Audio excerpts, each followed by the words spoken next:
India was born, that is, got independence in a challenging situation. Number one, when the World War had ended just 2 years ago. Number two, when the whole of the world was in the mode of reconstruction and rehabilitation.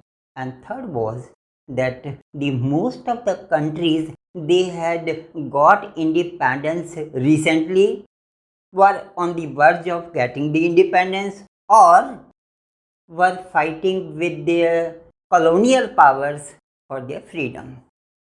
In addition to the various challenges India was finding around in the world, there was one challenge within the country itself, and that was the caretaking issue of the resettlement of millions of the migrants, those who had come across the border due to the partition of Indian region into India and Pakistan.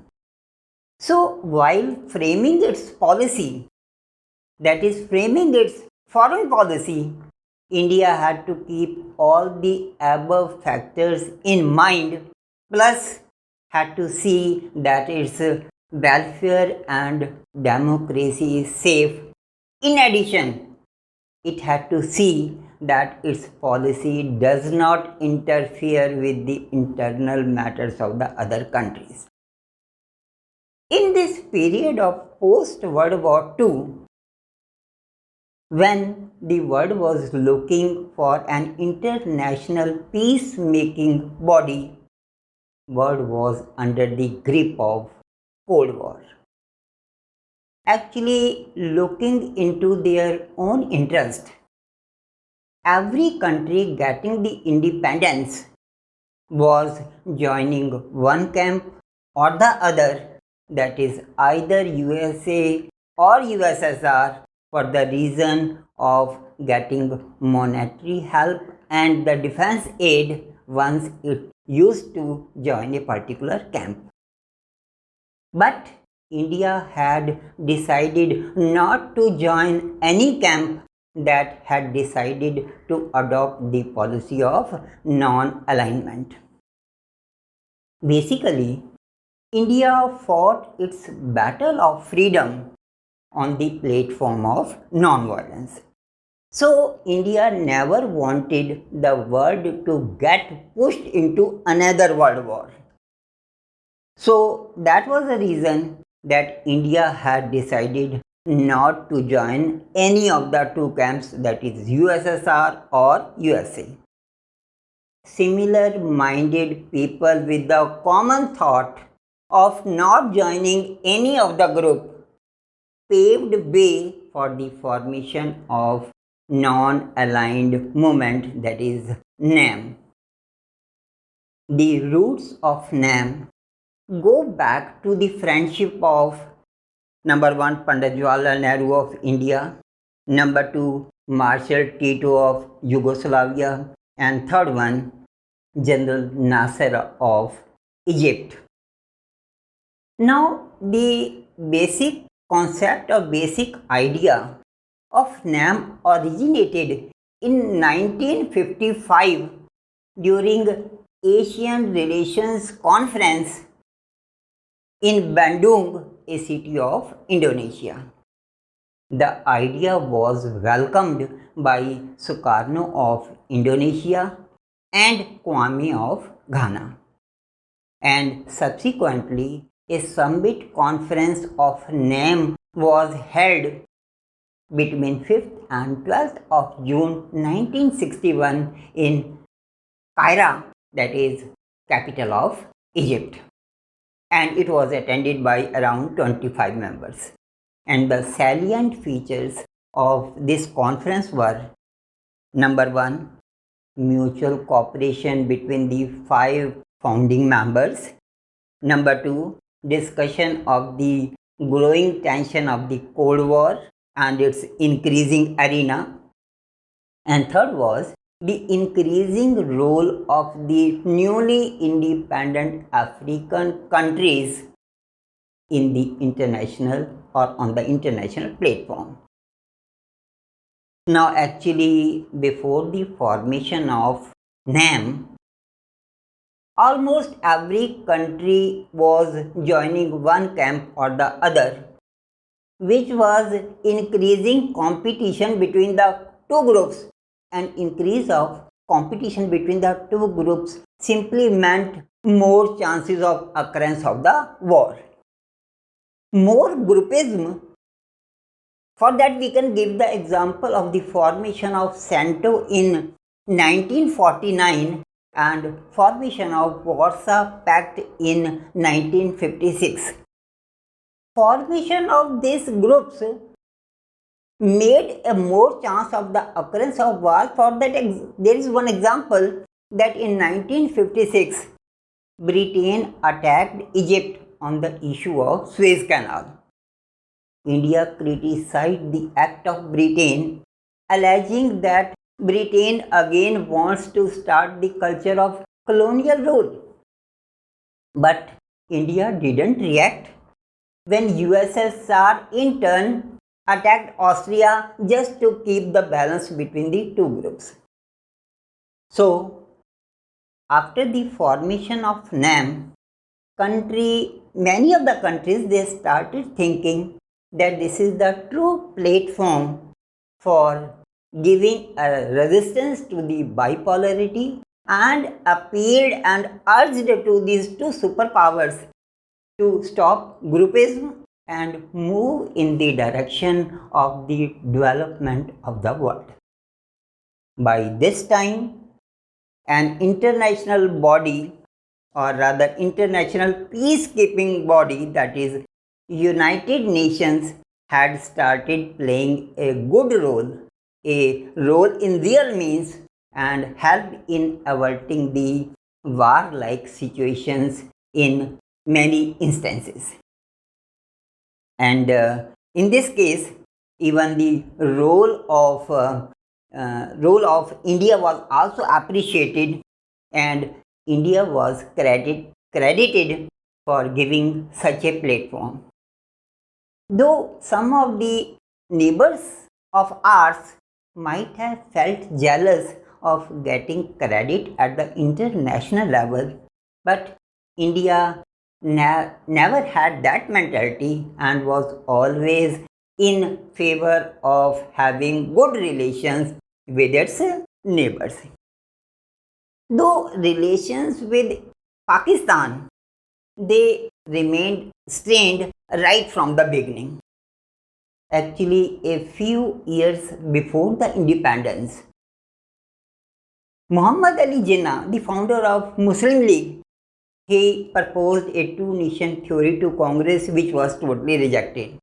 But when he proposed the same theory to British government, they immediately accepted it and decided and declared to divide the Indian region into two parts, that is India and Pakistan.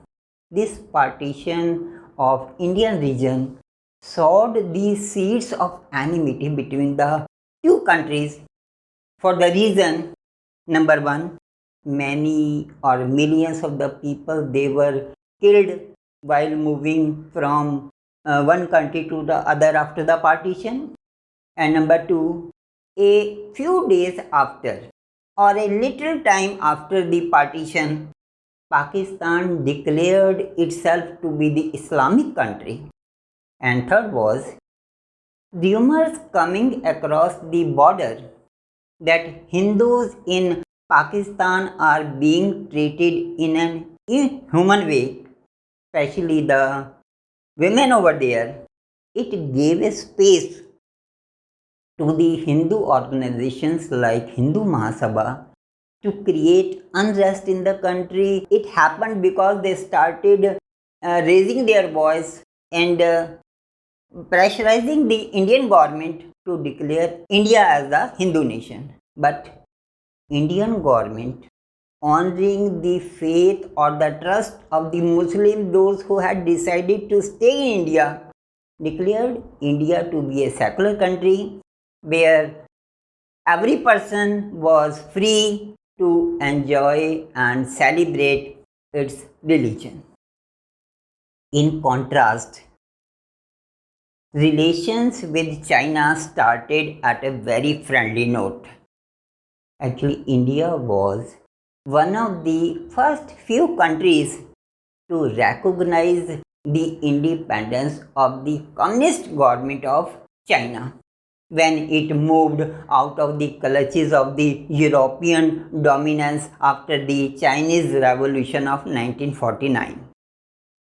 The level of friendship at that time was so high that India had deployed the paramilitary forces at the Indo-China border in place of the army which is normally done at the international borders. Even in April 1954, there was a peace accord called Panchsheel Pact between the two countries, and it was signed by the heads of both the countries, that is Pandit Jawaharlal Nehru and Zhou Enlai. And the pact was having 5 principles of peaceful coexistence. Even both the heads visited each other country and were greeted by the cheering crowd over there. The point of conflict between the two countries was a small region in the Central Asia between India and China in the upper Himalayas called Tibet. China used to claim to have the administrative control of Tibet, while from time to time Tibet used to have free control of it. But in 1950, Chinese forces made an attack on Tibet and had control of this area. Citizens or the people of Tibet, they opposed it, and even India didn't react initially in this context, but later persuaded China to recognize the independence of Tibet as the culture of Tibet was getting killed. The problem was India was slightly handicapped in this matter because in one of the clauses of the Panchsheel Pact it had made in 1954 April, it had agreed on the stand of China on the Tibet issue.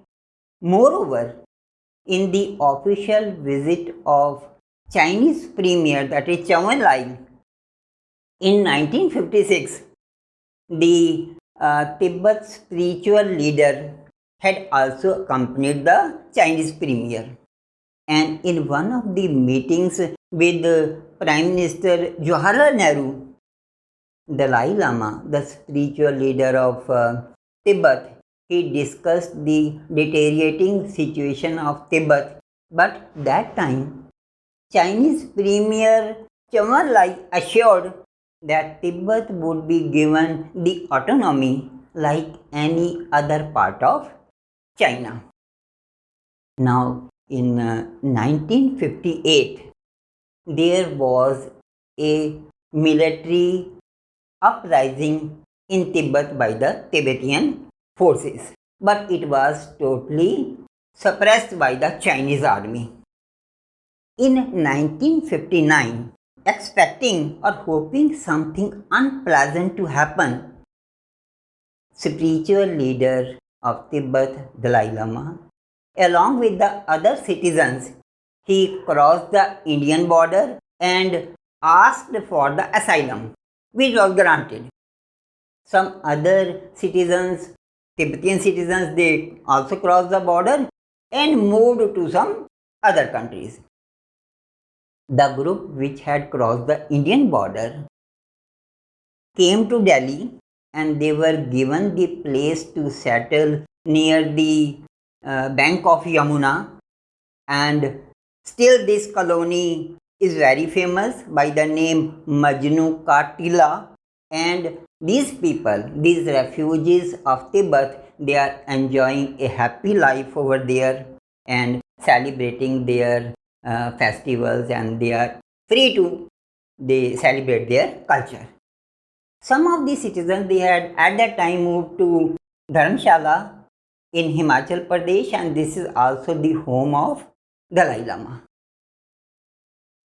China was annoyed, was not happy with grant of asylum to Dalai Lama, and he submitted its protest with the Indian government. In my point of view, I also think that perhaps this was one of the reasons of the attack of China on India in 1962. But even before grant of asylum, there used to be disputes at the borders, mainly at two places. One at Aksai Chin in Ladakh in Jammu and Kashmir, and second was most of the area of Arunachal Pradesh, which is called NEFA, that is Northeast Frontier Agency. In Aksai Chin, especially I want to talk about this one, that in Aksai Chin between 1957 and 1959, China made a strategic road for which Indian government submitted its protest, but in spite of the long correspondence and the official level meetings in this context, nothing could be resolved, rather than there was an increase in the clashes at both the places between the India and the Chinese army. Now what happened?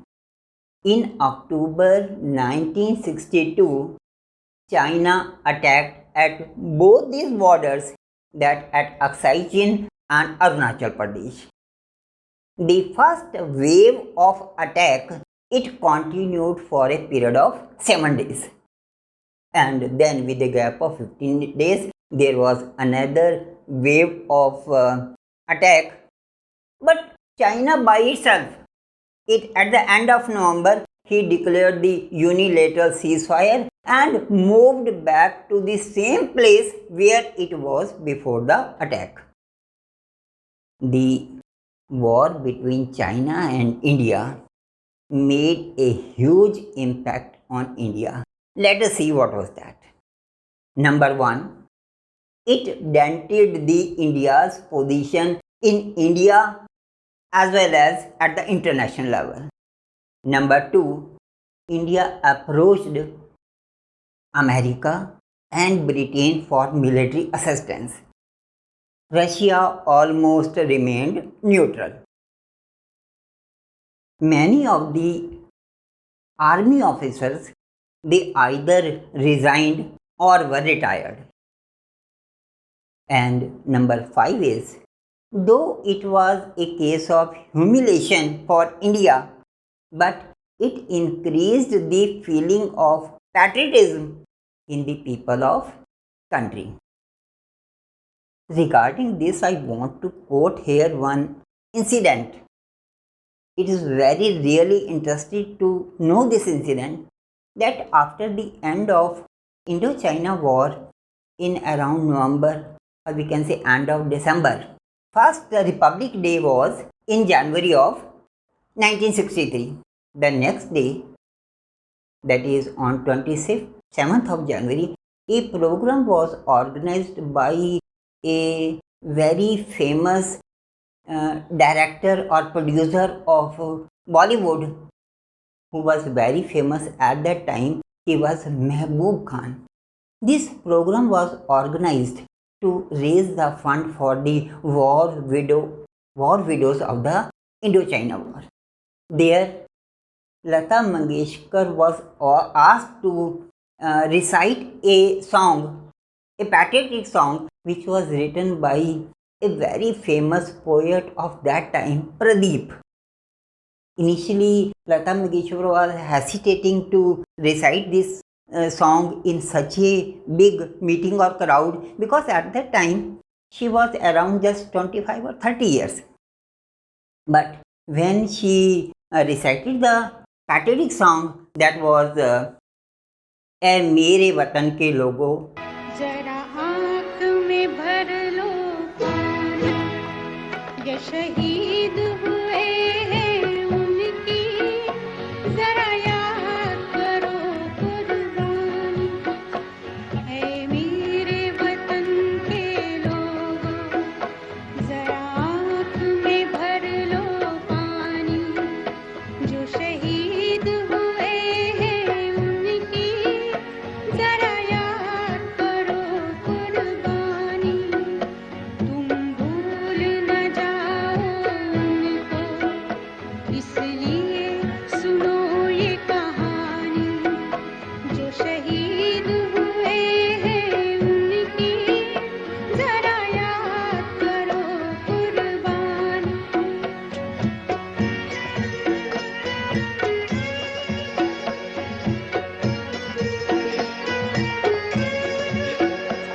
जब देश में थी दिवाली, वो खेल रहे थे होली, जब हम बैठे थे घरों में, जब हम बैठे थे घरों में, वो झेल रहे थे गोली. संगीन पे धर कर मारा, सो गए अमर बलिदानी, जो शहीद हुए हैं उनकी, जरा याद करो कुर्बानी. Even all the people sitting over there, including Pandit Jawaharlal Nehru, he moved to tears. Now this is just to give the proof that really, though this was the situation of humiliation for India, India didn't do well in the Indo-China war, but it increased the feeling of patriotism in the country. After that program was over, Lata Mangeshkar, she had gone behind the stage, but Pandit Jawaharlal Nehru called specially called her and invited her along with the other participants, those who gave their program on that day, for the tea. And on the next day, even Lata Mangeshkar was one of the important persons who were invited to the tea, and Indira Gandhi, along with her both the children, that is Rajiv Gandhi and Sanjay Gandhi, Indira Gandhi came along with both her children, and she asked that this is the lady who had sung this very famous, important and heart-touching patriotic song yesterday. So with this we come to the end of this incident, and now we are again recollecting those points which got impacted due to the Indo-China war. Let's repeat that one. Number 1, India's position got dented in India and abroad. Number 2, India approached USA and Britain for military assistance. And third was that USSR almost remained neutral. Most of the military officers, they retired or resigned. And the fifth is that we have discussed in detail, and that is that in spite of the position of humiliation for India, there was an increase in the feeling of patriotism among the people of the country. The sixth was that even the then Defence Minister of India, that is V. Krishna Menon, he also resigned. And last is that Pandit Jawaharlal Nehru was criticized for his military unpreparedness and taking it granted that no war will take place at the borders. Even the Congress had to face the no confidence motion in the floor of House. Even the political parties, they were not spared after the Indo-China war. Actually, there was already differences getting on between the leaders of the Communist Party of India due to the rift or clashes between Russia and China. I'm talking it before it happened before 1962, the Indo-China War. So differences had already occurred between the leaders of Communist Party and the leaders of Communist Party, which were pro-Russia. They wanted to have closer ties with Congress, while pro-China Communist leaders were against it. But after the Indo-China War, these differences came on the surface and there was a split in the party, and the pro-China leaders, they made a separate party, getting separated from the main party, made a new party called Communist Party of India, Marxist. And even some of the leaders of this Marxist party, that is Communist Party of India, Marxist, they were arrested for their pro-China activities. The second main impact of this Indo-China War, that is political impact of Indo-China War, was that the northeast area of our country, which remained almost neglected, underdeveloped or unattended, but now was at the focus of the government. For the same reason, Nagaland was granted the statehood, and two regions, that is Manipur and Tripura, which were union territories, were allowed to have their assemblies, means form their own government for the welfare of their people.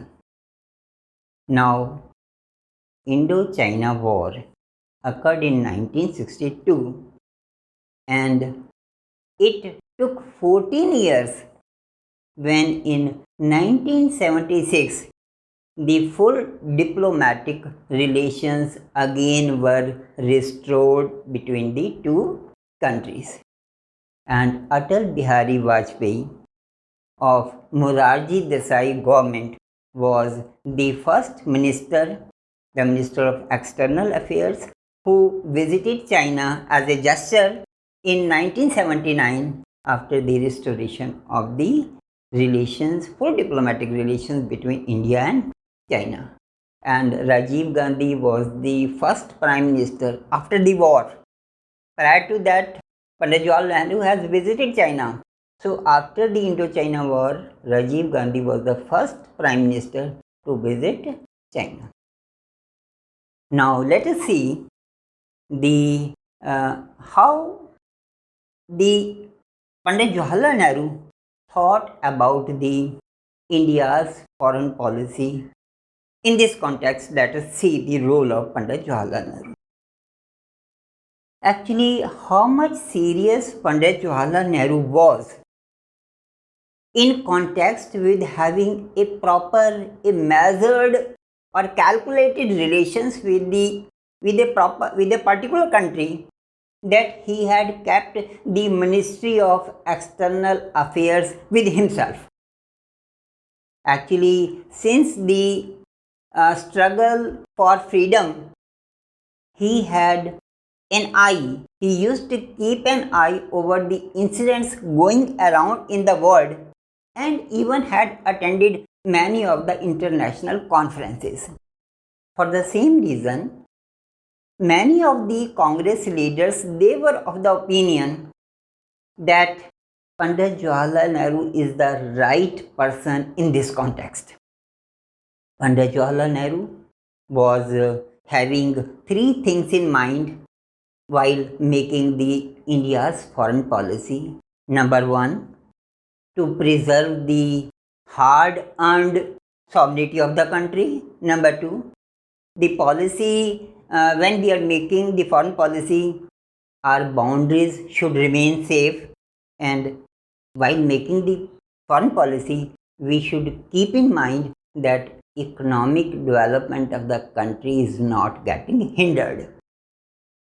And in addition of being a member of NAM, Pandit Jawaharlal Nehru was worried for the groupism happening between the two superpowers, USSR and USA, but at the same time He was of the opinion that being a member of NAM never means that you should be a silent viewer.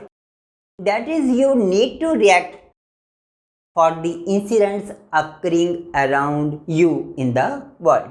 For the same reason, he had reacted and criticized Britain when Britain attacked Egypt on the issue of Suez Canal. And to keep the balance between the two groups, he didn't react when USSR in turn attacked Austria. Now, after this, let us see the other major roles played by Pandit Jawaharlal Nehru at the international level.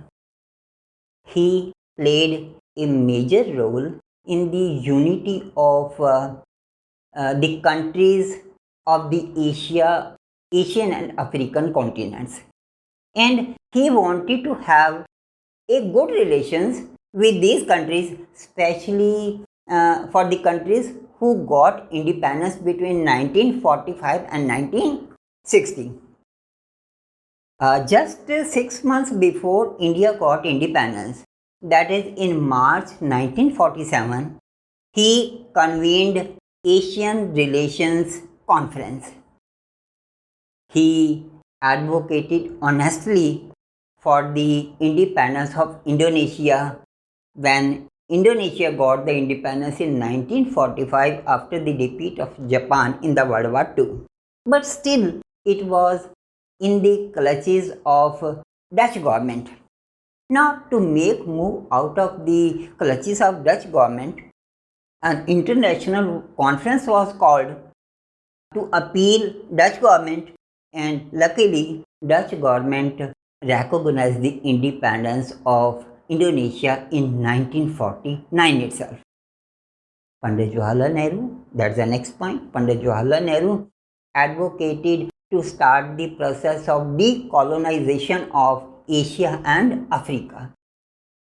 Next point, Pandit Jawaharlal Nehru was very much against the racism which was in practice in many of the European countries and even in South Africa.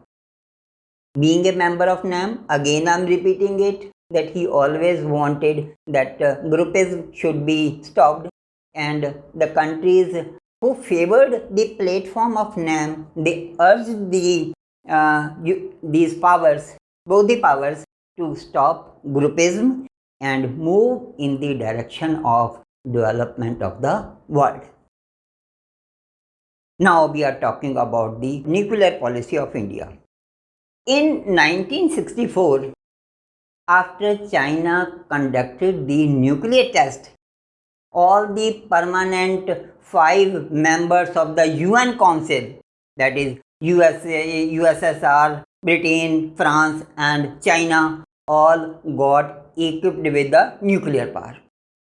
Now these 5 countries getting equipped with the nuclear power now wanted to impose NPT, that is Non-Proliferation Treaty, which meant to stop the advancement of the nuclear weapons and not doing any research in the nuclear power. India found it discriminatory for the reason that they themselves getting equipped with the nuclear power now are appealing or advising the other countries not to do it and refused to sign this treaty.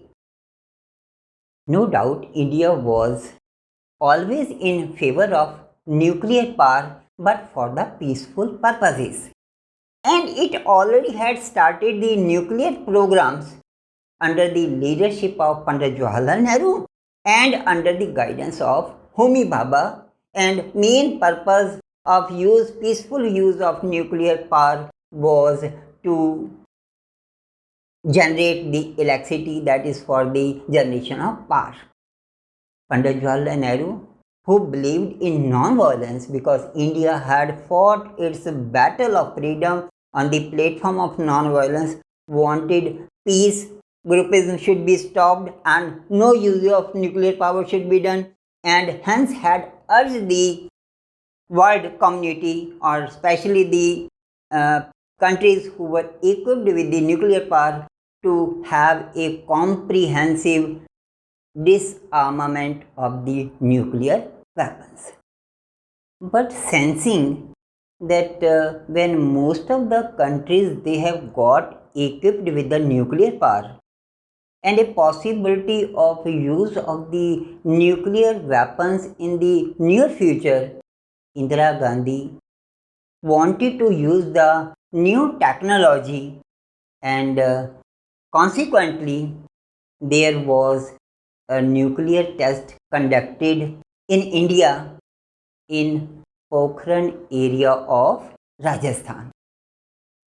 Later, a series of such tests were taken during the prime ministership of Atal Bihari Vajpayee in 1998 to give a message to the world that even India can use the nuclear power for the military purposes.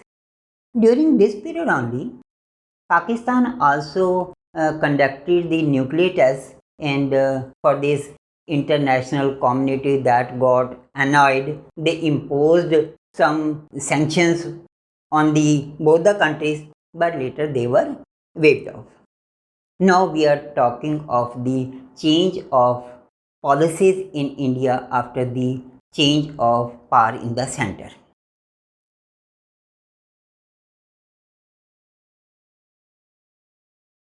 Actually, the policies in India they kept changing after 1977 when a non-Congress government came into power in the center.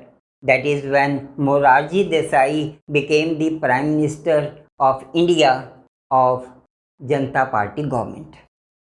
By this time, Russia had become a good friend of India. Though India was a member of NAM, but its policy were pro-USSR.